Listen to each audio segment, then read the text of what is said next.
It looked like somebody was bent over and had their head in the window of the deer blind. It either heard me or smelt me, and he pulled his head out of the tent and stood straight up, and that shocked me.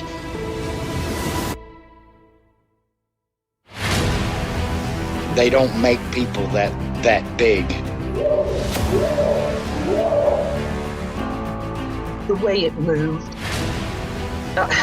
almost as if it was gliding across the beach. I've never seen anything move like that in my life. They were screaming at each other in gibberish. It sounded like a language, and they were chuntering away back and forwards, back and forwards, back and forwards. I know what a bear looks like, and there is no way on this planet that what I saw were bears.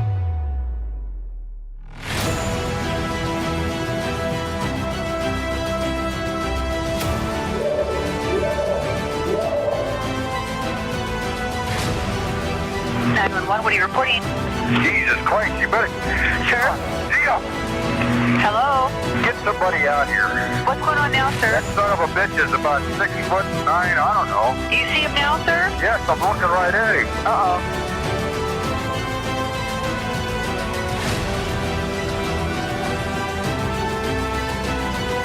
This is Marlene from Louisiana. You're listening to Sasquatch Chronicles.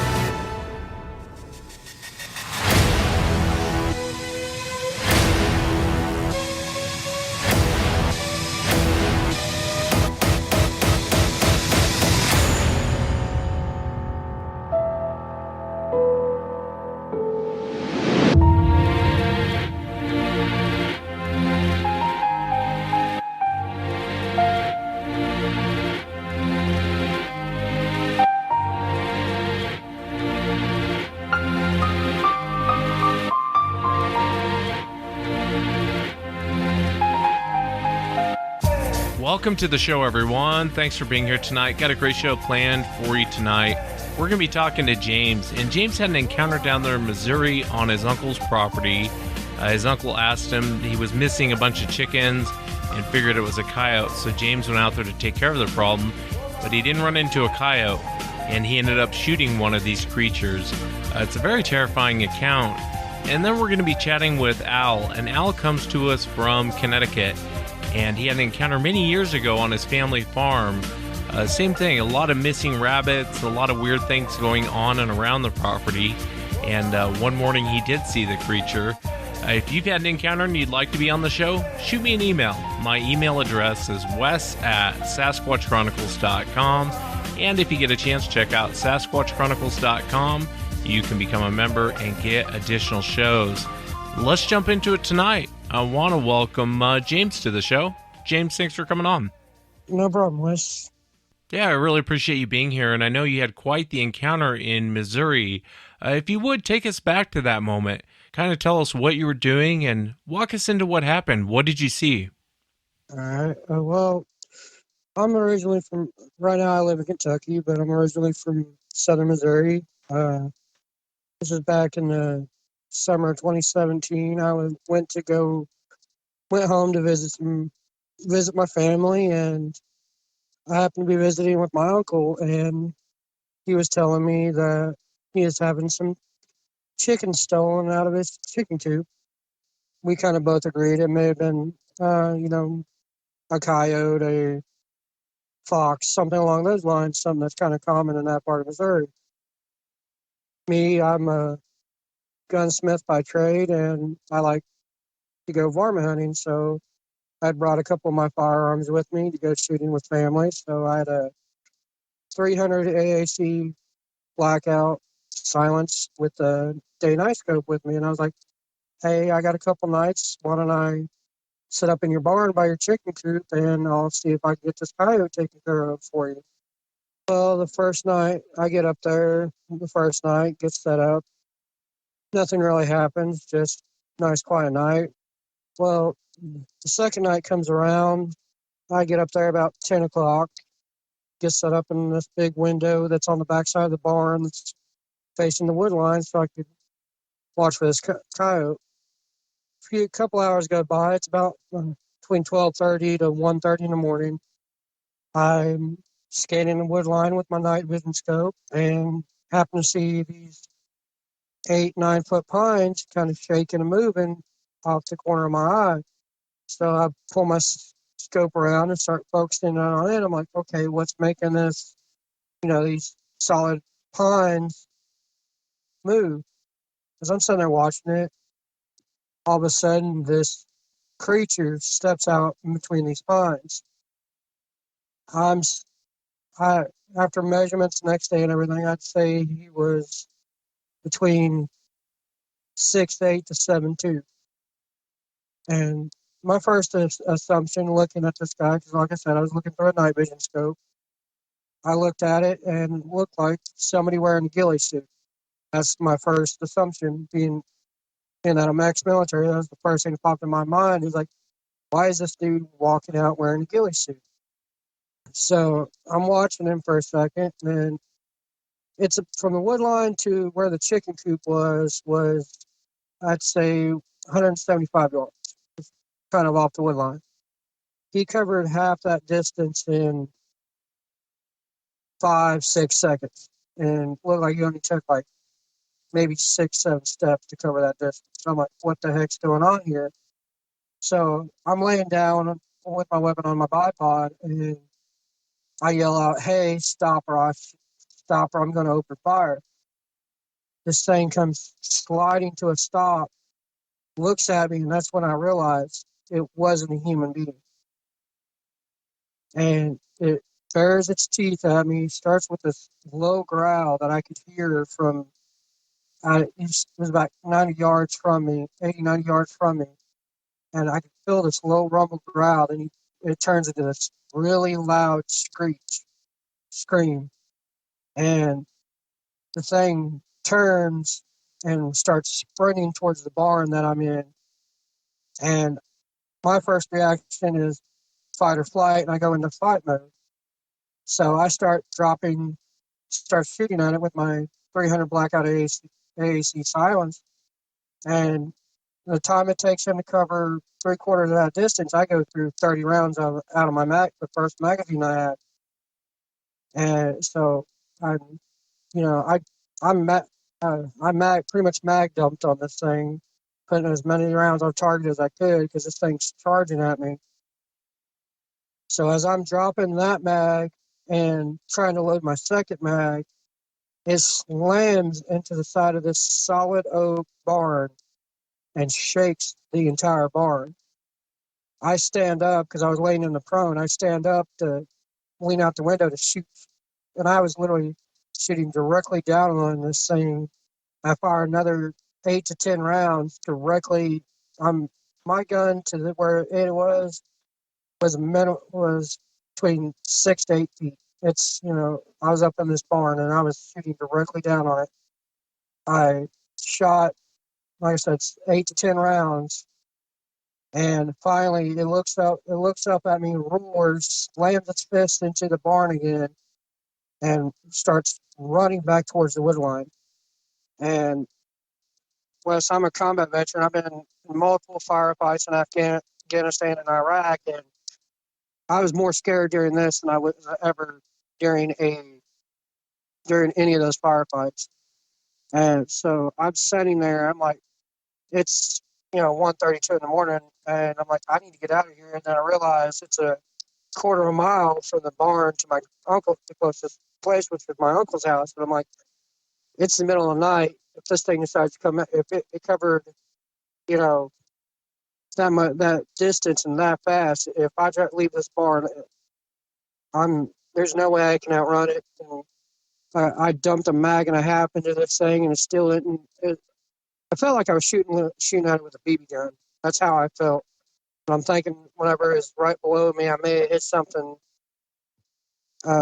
softer, and that's why when I decided to take off, because, like I said, I dumped a mag and a half into this thing, and it felt like I was shooting it with a BB gun. So I waited till the next morning, and once the sun came up and I could see a good distance in the daylight, decided I'd start making my way back down to my uncle's house. And as I'm walking, I'm making about a couple of 100 yards down the road, down his little road, farm road. And my uncle pulls up on his four-wheeler. He's like, "Hey, did you get it last night?" I'm like, "I got something, but it wasn't a coyote and it wasn't a fox or anything." And I start telling him what had happened, what I saw. He's like, "Let's call Jim, see what he says." Well, Jim is a conservation agent for the state of Missouri in our area. He's been doing the job at that point 25, 26 years. He's been around a while. So we go back to my uncle's house and we call Jim. And while we're waiting on him to get there, we go back to the barn and start looking around and see if we can find blood or tracks or just see what we could find. We didn't find any blood, but we found some tracks, partial tracks in the ground. Some were the best one I could find. I laid my hand down and it was like a heel print. And I have a pretty large hand. It's 6, 7 inches, and my hand barely fit in that heel. So Jim gets there, and I start telling Jim what I saw, and we're all looking around. He's like, after I tell him what happened, he looks at me. He's like, in a very serious tone, he's like, "James, you didn't see this. This never happened. Don't ever tell anybody about it." Looked at my uncle. "You don't tell anybody about it. This never happened. You don't want what's coming if somebody finds out you did this. If the wrong people find out you did this." And I look at him like, "Okay, he's like, "Don't ask questions. This never happened." And that was pretty much the end of that. I'm kind of curious, did anything else happen on your uncle's property? I mean, did it ever come back or did he have any more problems? For the rest of the summer, like I was talking to him because, like I said, I was only there for a couple more days before I had to come back to home in Kentucky and go back to work. But from what he's told me, he's heard a few howls on the back end of his property. He's heard a couple tree knocks. Like I've been there. I went back there last summer. We heard a few. The only thing we really heard was what I thought were tree knocks, but it's kind of hard to decipher. But nothing's really came and tried to mess with his animals anymore. But I tend not to venture too far into those woods anymore, though. Yeah, I don't blame you. For the audience listening, can you kind of describe what you saw? So it's about 6872. Can you kind of like I said, when I first stepped out, I thought it was the way the hair and everything flowed. I thought it was somebody wearing a ghillie suit because at first I thought it was just a really tall guy because unfortunately in that part of southern Missouri, meth labs and middle of the woods pop fields and stuff are kind of common. So I thought, my first thought in my head that came into my head during all this was this guy's just been coming and ripping open the chicken wire fence and stealing his chickens out and taking them up to wherever he's cooking his meth or whatever and eating them. So he's just wearing the ghillie suit to kind of hide himself. Well, the first indication that it was a human was how fast he covered that distance. And when he ran, I think it's like the hair was matted and dirty and like it had like the stuff to hang down was kind of clumpy. And when it looked at me, that's when I kind of got a decent look at its face. But most of the close up view I had was through a night vision scope, so I can't give you color or anything because everything was green. But it had kind of a human's, like if you took a gorilla's face and put a human's nose on it, that would be the best way to explain it. Its lips when it went to growl at me, its lips came up. Like if you've watched the nature documentaries on gorillas, when they start getting aggressive, how they kind of bring their lips up and bare their teeth. That's exactly what it did. It's like it didn't have huge canines that I could see, but it had big enough to kind of like if this thing bit me, it's going to hurt. Yeah, and the other detail in your account is it hitting the barn. You know, there's so many accounts where people will say, something came up middle of the night, and there's other things going on besides it hitting the house, but people will say it was like a truck hit the side of the house. It was the loudest thing they ever heard, and they felt the hit, and you got a chance to actually see it hit the barn, out of frustration. It hit the barn with such force. Like this is a 200-foot hay barn made out of solid oak, 2x8s. It's a big, strong barn because my uncle built it the last. And it was enough that when it first hit, I don't know. When it first hit, I don't know if it slammed its entire body into it or what. But when it first hit, it was enough to kind of rock me while I was trying to reload this second magazine. And when it hit slammed it the second time, it was enough. I felt the vibrations through my feet, through my body. It was enough to kind of. I don't know if you've ever experienced an earthquake, a small earthquake, where you just get that vibration through your body. But that's kind of how it felt. It was you got that vibration that just kind of shook your entire body. Do you think you actually hit the creature as you were firing? I think I hit it a few times because, like I said, I dropped the first magazine was I dropped 30 rounds on this, and it as it was charging towards me. So I know I at least hit it.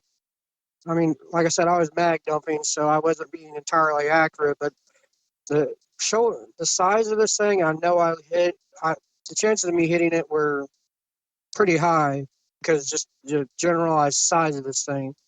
Then I know that's kind of what I'm thinking. I made it was when I was shooting directly down on it.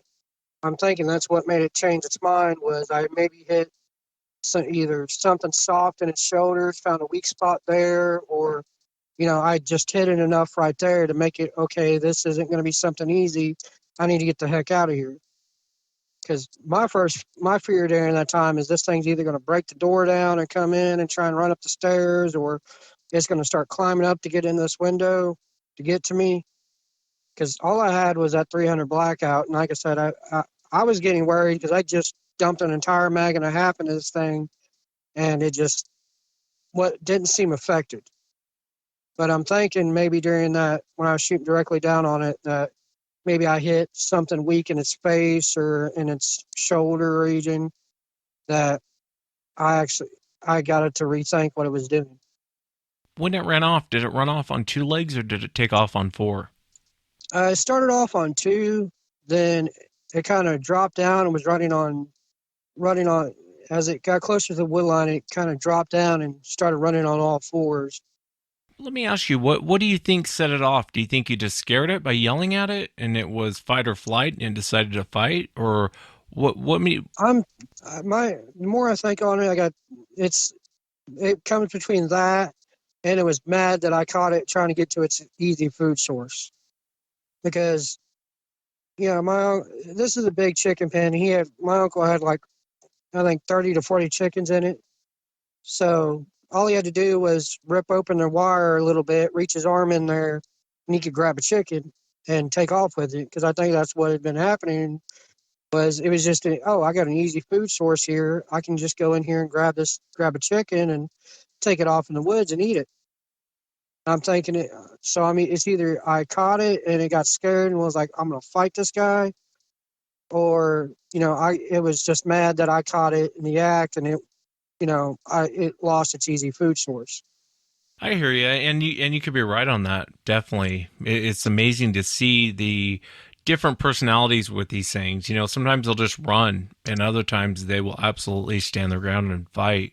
And you're right. Thank God I didn't kick that door in and come for you. What do you think that they are, James? Kind of what's your opinion about what Sasquatch is? I think it's somewhere between a human and an ape. I know it's flesh and blood. I've seen this thing from 8 feet growling up at me. I've shot at it. Like I said, I put rounds in it. I heard the thump of the rounds hitting the body. So to me, it's something real. It's an animal of some sort that we just haven't discovered scientifically yet, but I know it exists. I've seen it. I've shot it. I've heard the roar, and it's real. It's there.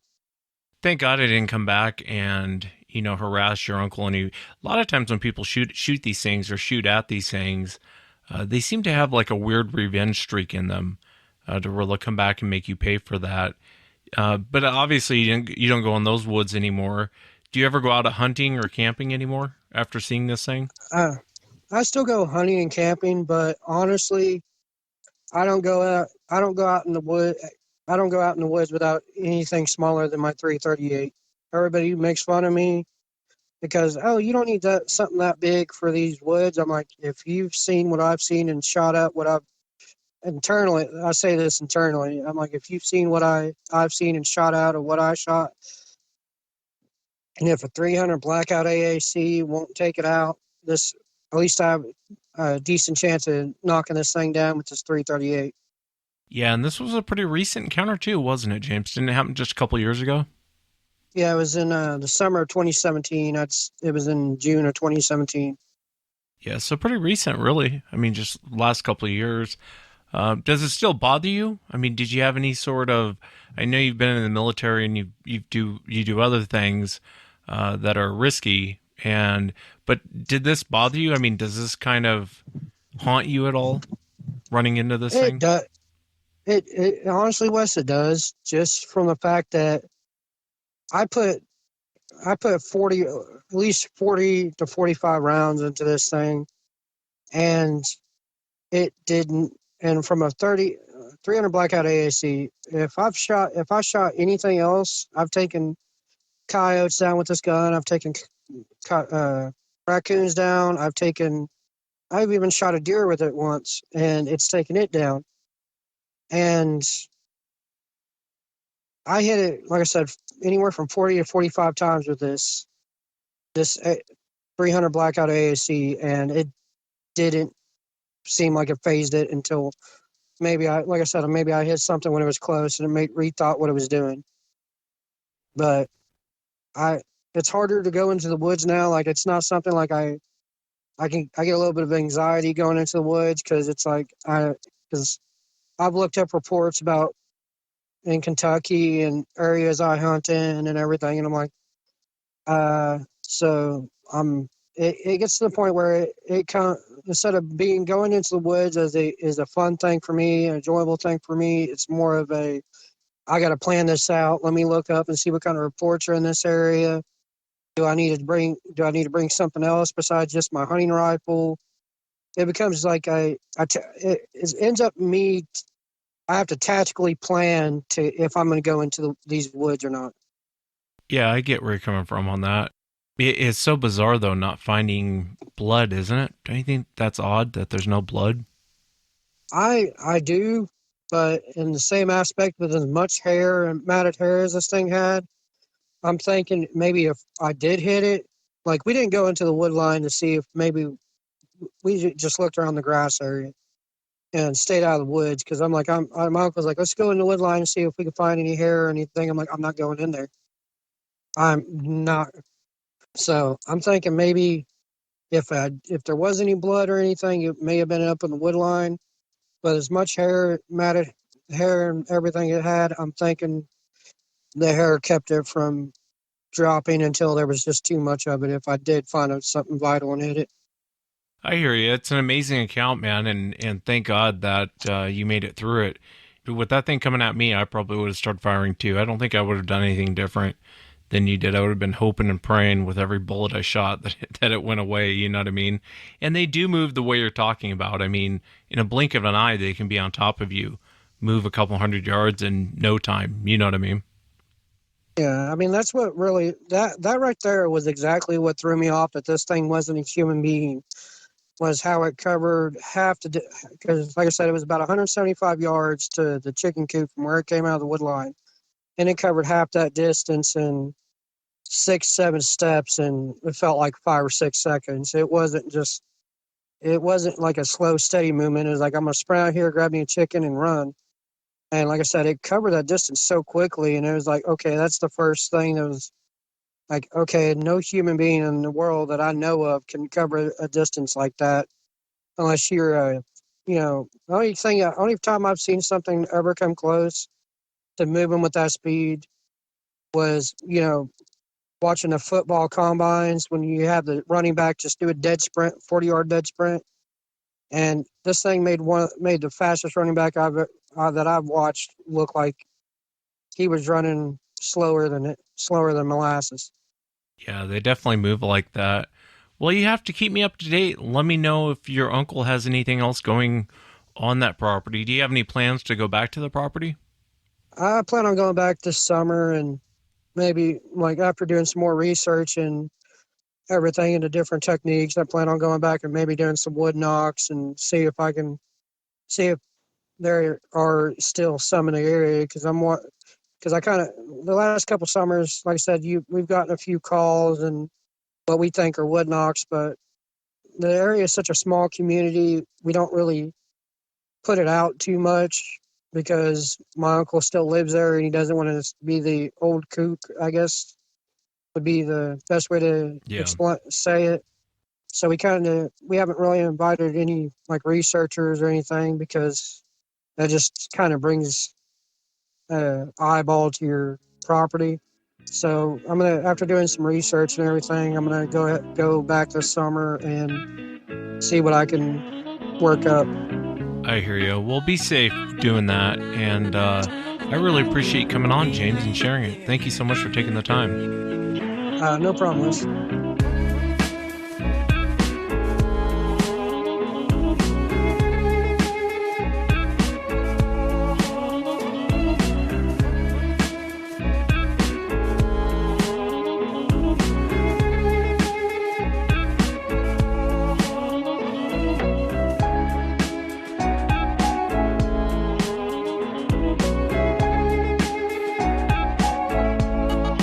Welcome to the show, Al. Al, thanks for coming on. Hi, thank you for having me, Wes. Yeah, I really appreciate you being here. And I know you had an encounter several years ago out there in Connecticut. If you would, just kind of start from the beginning and walk us into what happened. Sure. This started off around 1999. I was about 17, 16 at the time. What brought to it is I live on about 5 acres in Connecticut.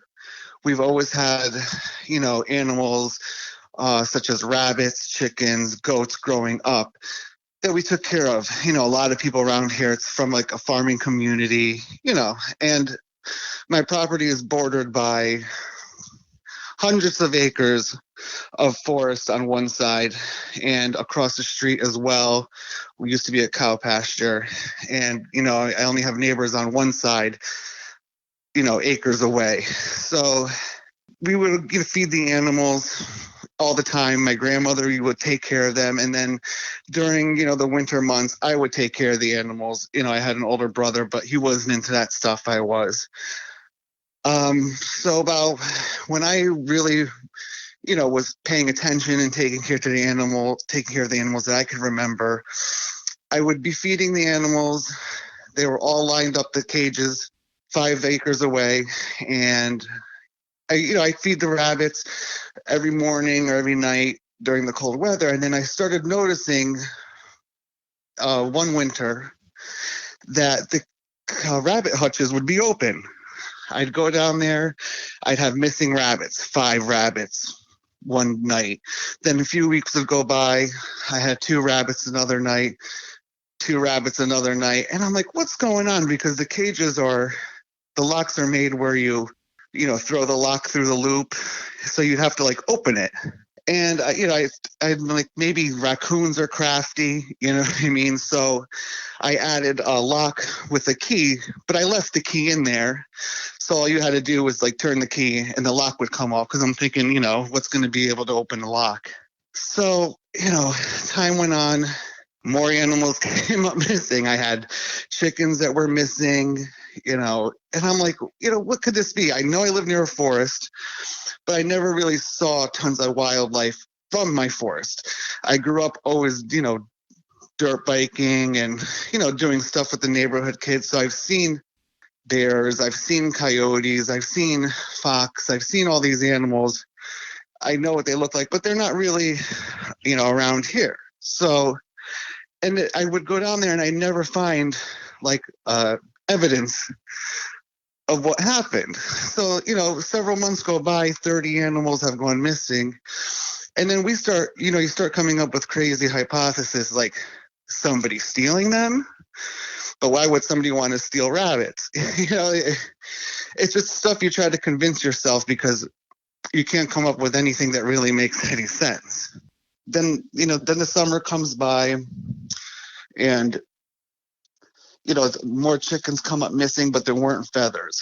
No one ever thought to look for like footprints because, I'm not like Columbo. I'm not going to have a magnifying glass looking for footprints, but, I'm looking for feathers. I'm looking for bones. Usually I've had raccoons. I've had other animals take the chickens. There's feathers and stuff like that. But it seemed like these cages were open. So we always thought somebody was like, you just start thinking somebody taking them, but there's nobody around.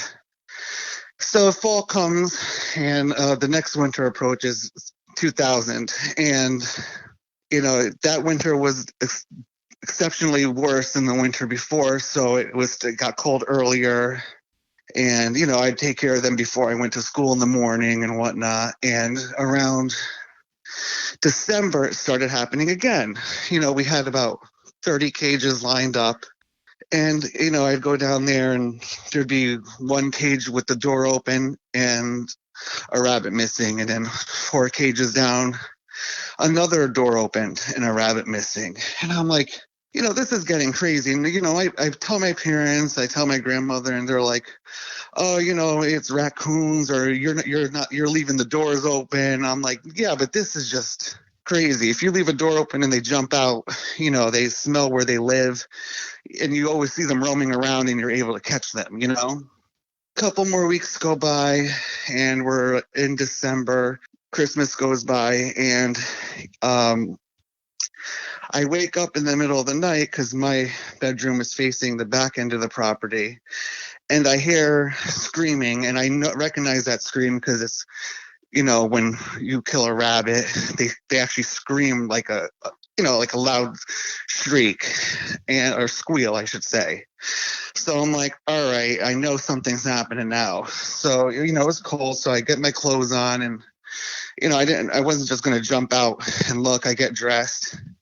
And by the time I make it down there, maybe 20 minutes goes by and I'm walking down to the, property to go look. And I notice a couple hutches are open and the rabbits are missing, but there's no evidence. So I'm like, this is getting ridiculous now. I heard it. If they get scared, they also shriek. And, the chickens were coming up missing here and there, but nothing crazy. They don't free range, so it's less, occasion of an animal taking them. So maybe another week went by or so, and we actually had a early snowfall. And I went to go feed the animals that morning before I had to go to school. So it was about 6:37 in the morning, and there was like at least, I think we had I want to say I didn't go to school till the afternoon because we had some kind of delay. So I had a nice chunk of time to get everything done early because we had a shovel and whatnot. So I, got dressed up with layers of clothes and jackets and all that stuff. I went to go get the feed for the animals and, I had everything over my arms and, carrying it to where I had to go feed the animals. And, I start making my way towards the end of the property, a few acres down. And I'm walking towards the edge of the property where the tree line kind of is.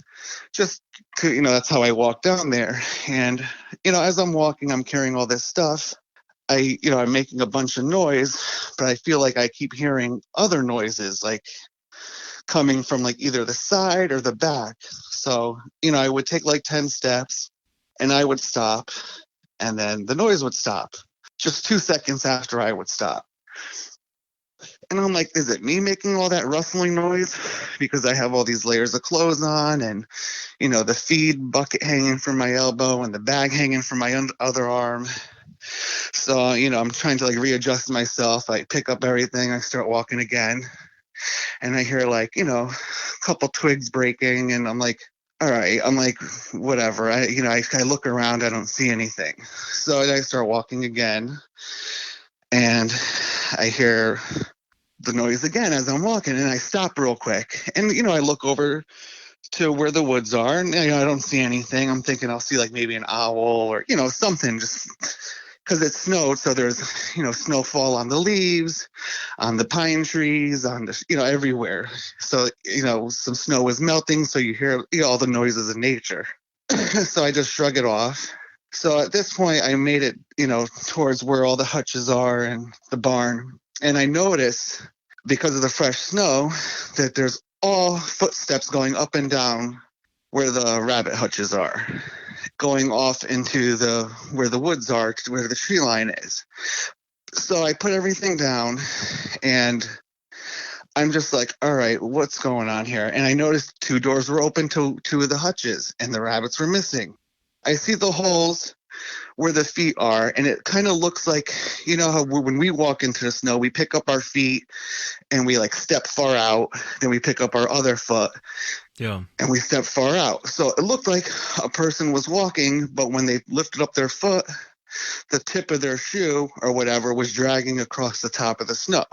Because at this point, the snow is probably like a foot around that, give or take an inch or 2, and I'm like, what? This is just weird. And and I didn't know what it could be, because my foot made a nice size hole in the snow because of the snow, like when you put your foot down, it makes a bigger crease around it. And, it might have been snowing while these prints were made. So there were just holes, and there were maybe like 3-4 feet between each print, and I know, animals make prints. I see them in the snow, and I'm like, so I'm thinking, is somebody coming here? You just start, because I never thought of anything else, I grew up in the 80s and 90s. We didn't have internet. Anything that I saw was on TV or some kind of special or, something like that. So cryptid things weren't in the forefront of my mind. I'm just trying to rationalize. So I'm going around the hutches. I'm looking at the footprints. I'm looking in the hutch, and I'm like, I don't see any animal prints from the rabbits jumping out. And I'm like, all right, I know I didn't leave this stuff open. So I'm kind of like looking where the prints are going. And as I'm doing this, I just get like this weird feeling. I'm like, is this person still around? And I start freaking myself out. So as I'm, inspecting all the hutches, which go like, 20 yards down at this point, because we had a bunch of them, I kept feeling like somebody was there. I don't know if you ever had that feeling where you just like someone's staring at you, or someone's watching you, or yeah, of course. I think we've all felt that. Yeah, or maybe like talking about you when you're like in a public place, like you. So I kept like looking over my shoulder and like stopping what I was doing, and like at this point I put down all my food and all that stuff for the animals, and I'm inspecting everything, and I would hear like just normal noises, and I would like look around because I was started freaking myself out, and I'm like, all right, like shake it off, you know what I mean? You're overreacting, you're just like acting weird. So like I let the chickens out, and then I'm like, well, what could this be? So I start coming around the side of the barn, and I'm just looking at all the footprints. And as I'm coming around, swinging around the barn, the tree line is on the other side. I'm like following them around to where the tree line is. And I'm just like, what could this be? And I'm like, I haven't seen a bear around here, and this doesn't look like bear prints. Like, I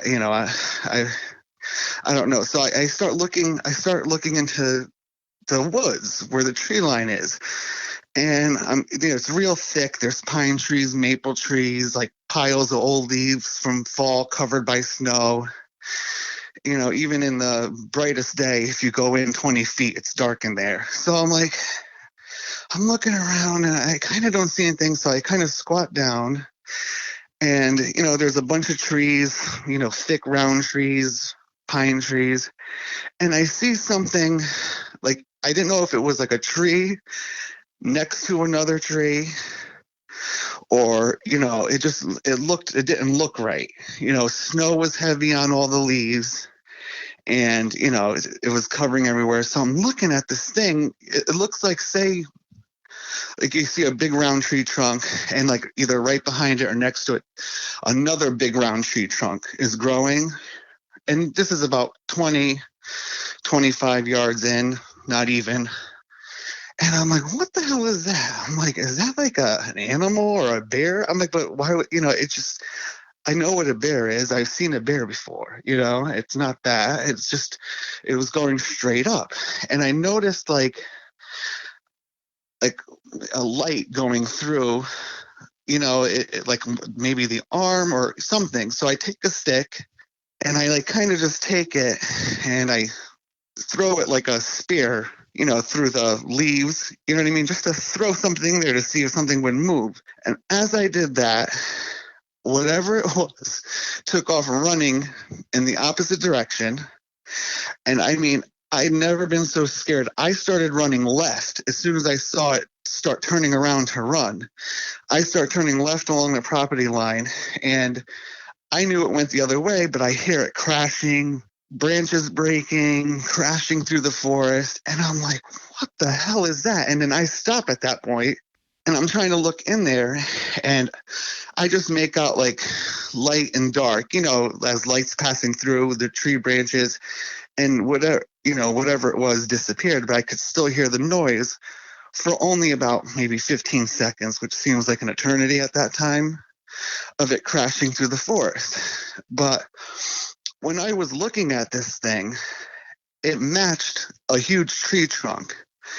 And when I threw the stick at it, it's almost like when something starts to move and you kind of like hunker down and start turning around, and the hair or whatever it was like bounced up and down, like you could see it move. And then I just saw two legs and an arm, because the top part of it was in the tree part, like from the shoulders up at that point.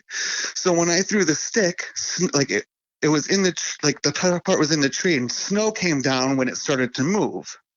Like I scared it, and I don't know if it was holding onto a branch, and it like, you know, moved the branch and snow came falling down and it started running.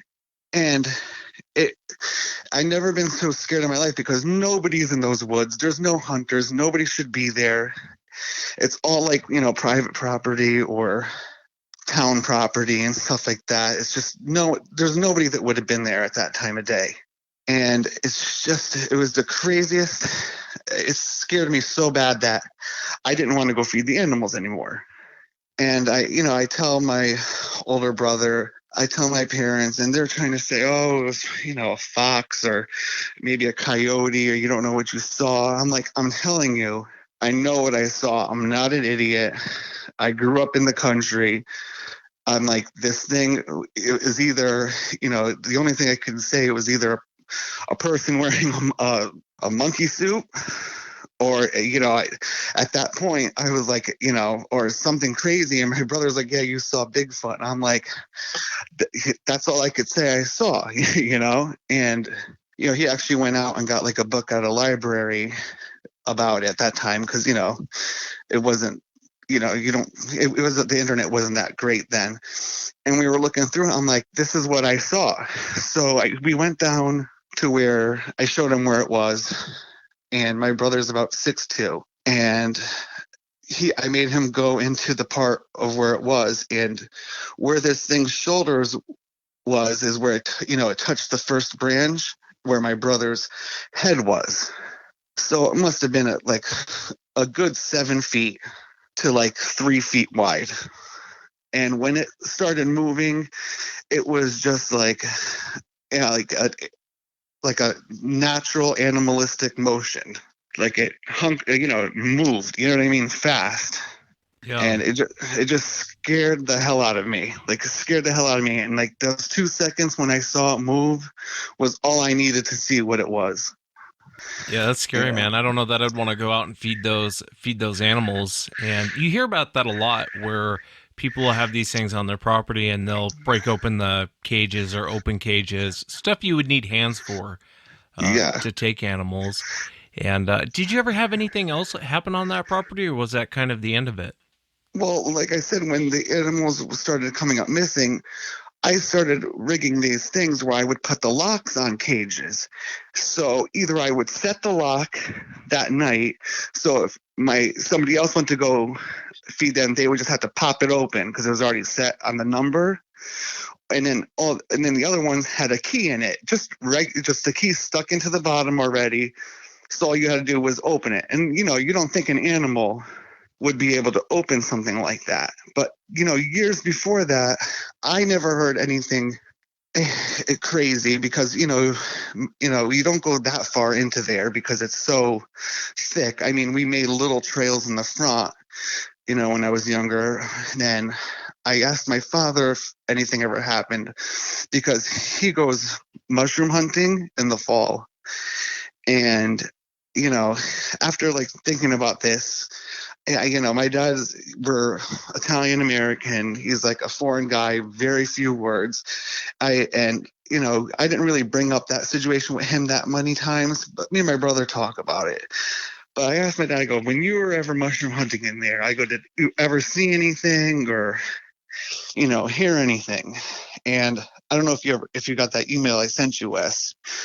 I sent you another email because I ended up asking my father, and he was like, no. And then he's like, well, while mushroom hunting, sometimes I thought there was other guys in there because I thought I would hear two guys having a conversation back and forth, like me and you talking, and then I answer whatnot. And he goes, I would stand up and try to listen to where it was coming from.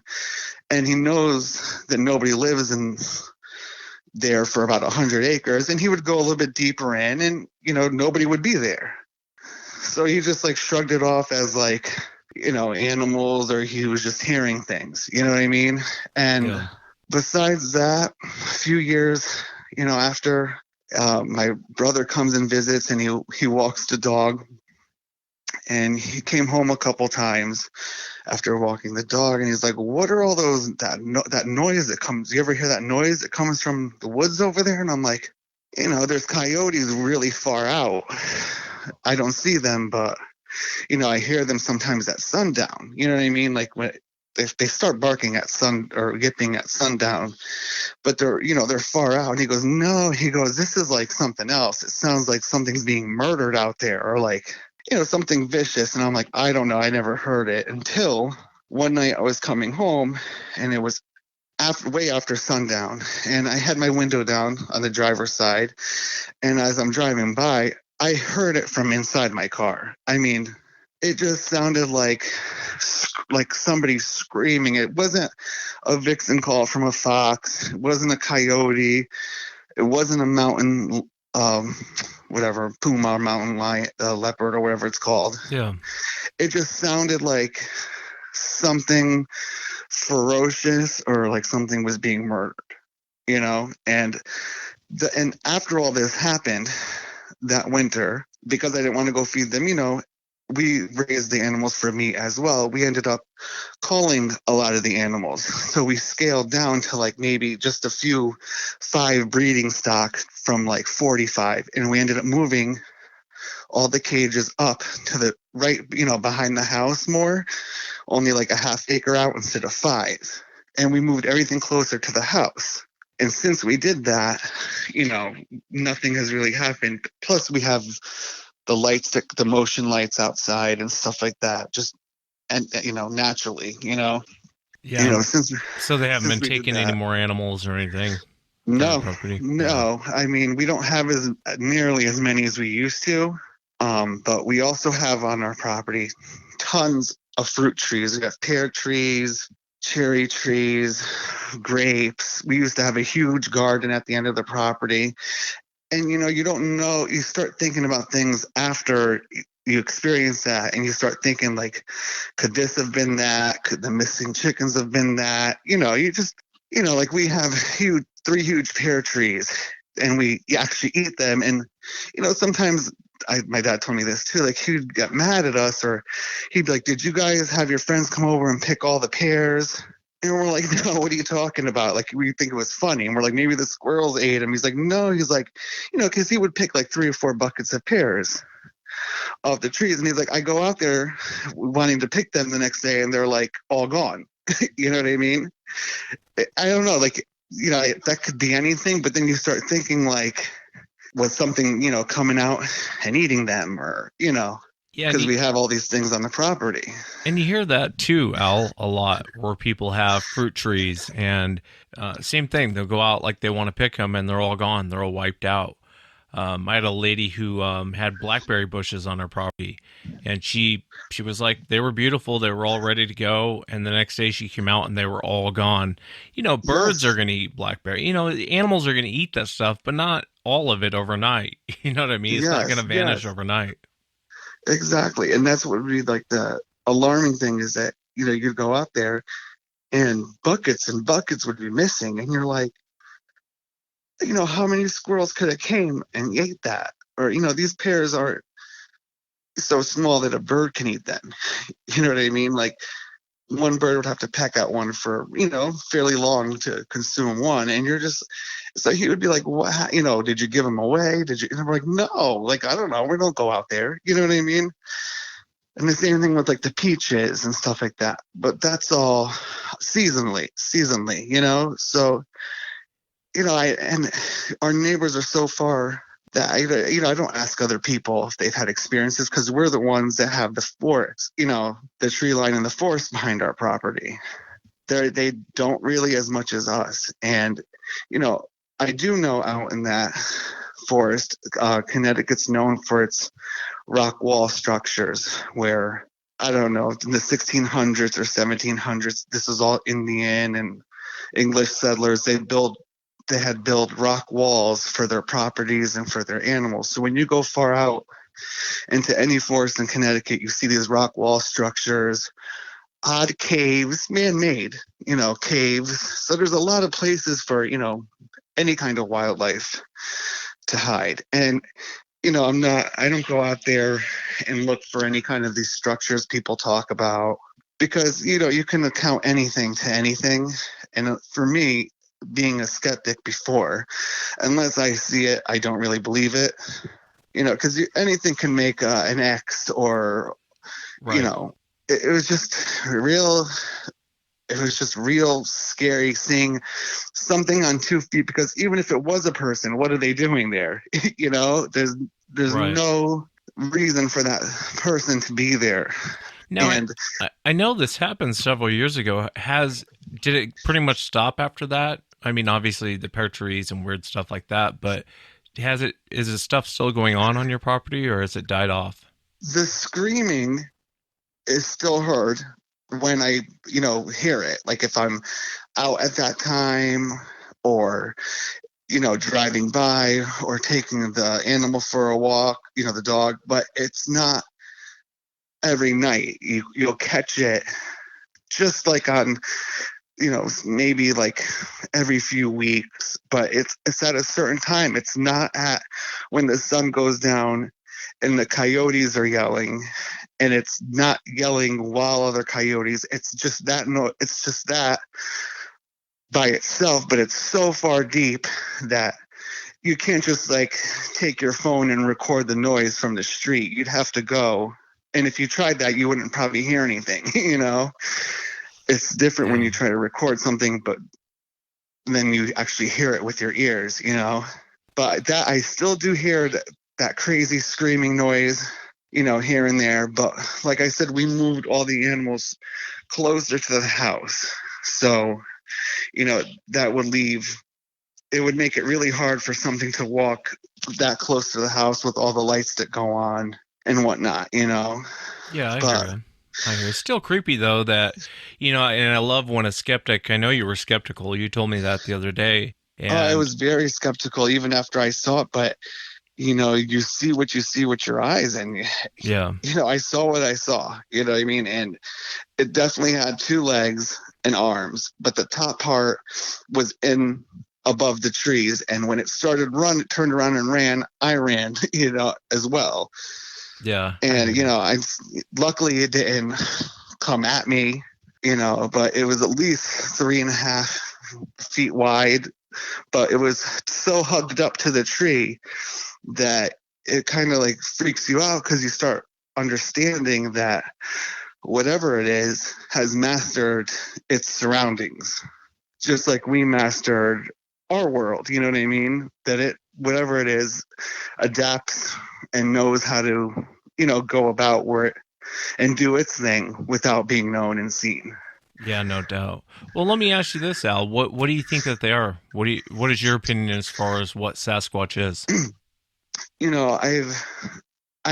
I've just recently, I said in the past year, I was reminded about this experience just from seeing a documentary on TV. So I remembered my experience, but then I kind of, started looking into it on YouTube and online and looking up all, different so-called evidence and clips and tons of theories from Gigantopithecus blacki to the Nephilim to it could be from aliens. And, everyone makes great arguments that it could be from each.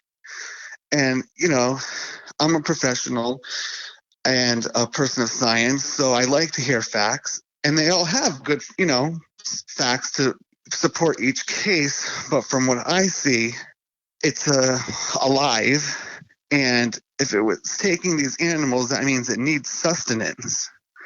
So I'm thinking if it was something magical or that can jump through portals and whatnot, you don't think it would need to eat as well. You know what I mean? Yeah, I get exactly what you mean. Yeah. So I'm thinking it has to be more on this plane. So I go more towards the flesh and blood theory because I only can go from what I see. So I know that it was taking the animals. I saw it physical thing. I saw it run. It didn't fly and, disappear. And if it could have, I'm sure it would have. You know what I mean? It wouldn't have been so loud crashing through the forest. And I just think that it's something that we can either eradicate or whatever. I think it is able to be harmed and whatnot. As far as where it originated from, I mean, I couldn't tell you that. I don't know if it's something that was here that evolved and lived alongside humans, just, tucked away, or something that was put here, or some kind of abomination of some sort. That I don't know. But I do know it is physical and it does need food and it is, flesh and blood and something that is around. That's a fair answer, Al. I mean, we can only make an assessment off our own observations. You know what I mean? And Correct. You're right. They do eat. They do crap. People do find hair. There beyond that, there's some weird things that go on with Sasquatch, I think. But I understand exactly where you're coming from, and I think it's a fair answer. You're right. If it's stealing your rabbits, obviously it's eating them. I don't think it has a pet rabbit collection out in the woods, so. I don't think it's making a rabbit fur coat somewhere. Right, exactly.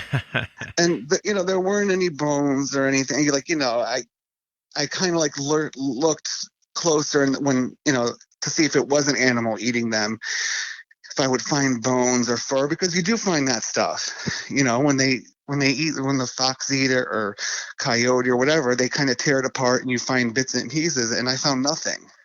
It's just, it's just strange. And I understand when these things happen, then I didn't have a phone. I didn't have a phone as an extension of my body in 2000, people have now, constantly filming everything they're doing. And, so we didn't have that. And I wasn't going to, sit out there and start stalking this thing afterwards with video cameras and become obsessed. I just kind of moved the problem away from it and, minding my business. Yeah, and I could understand, when these things happen, this, whatever it is not going to sit there like it's a photo shoot. You know what I mean? And pose for you. So I do understand why some pictures can be blurry, because you're trying to take a picture of it as it's running away or doing whatever it's doing. It's not going to sit there and pose for you. I think you were smart moving everything away, so that kind of take away the temptation of it coming, and it kind of takes away the problem. It's smart, man. Very smart. And it's a fascinating account too. It almost makes me wonder if you caught it in the act, like it was going. Well, I guess you did, because you saw where there was 2 rabbits missing, and it walked back into the forest, and you must have just caught it in the act as you were out there. You know what I mean? Well, there was nothing. It was nothing in its hands, and it must have happened, because I went, like I said, I ended up going down there earlier in the morning, like around 6:37. So whatever these things are, I don't think they're out there as much during the day, because, you could do a lot more. And if it observes us and sees our movements and kind of adapts to us, then it knows when to make its move. You know what I mean? So yeah, we're usually sleeping, and we're predictable. Humans are very predictable on what they're going to do. Unfortunately, right, very predictable. Yeah. Every morning, like clockwork, we're out there at the same time feeding the animals. And in the winter at that time, it's still kind of dark, like dusk out. It was still like a little dark out. It wasn't, it wasn't like pure sun like it is in the middle of summer at that time. I think at that point, it might have either just did it or did it and was still wanting maybe to go back for more, or just was lurking in the area. And like I said, I felt like something was like, watching me as I was going down there as well.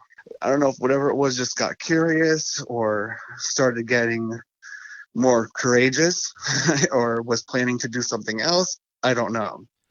Yeah. Well, I'm glad that you were able to have, an encounter that wasn't really aggressive and it was quick. Just to kind of open your eyes and let you know that it's out there. And it was smart moving everything. And, if anything else happens on that property, let me know. But I really appreciate you coming on, Al. Thank you so much for taking the time. I enjoyed hearing your encounter, and thank God it's not really going on. They're always kind of in the area. I mean, even people who put up trail cams and do everything they can to back them off their homes, most people will tell you they're still in the area, but it prevents them from coming up. And I think coming up to a home, and I think you took that away of it coming, because it'd be insane to walk up to a home, have all the lights go on. Usually they're not going to do that, from what I hear from most witnesses anyway. And I have enough property. I have enough property where I don't need all those, I don't need to have it all full to the edges and stuff like that. So, and like as far as footsteps and stuff like that, like, we cut our grass and run the tractor.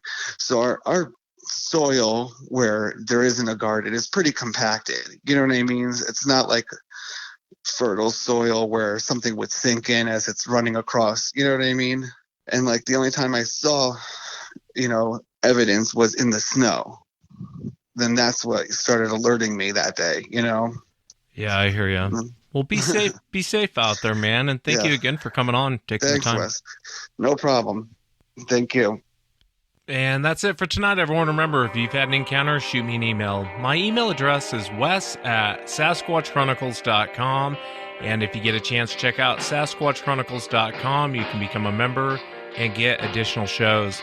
Until next time, everyone.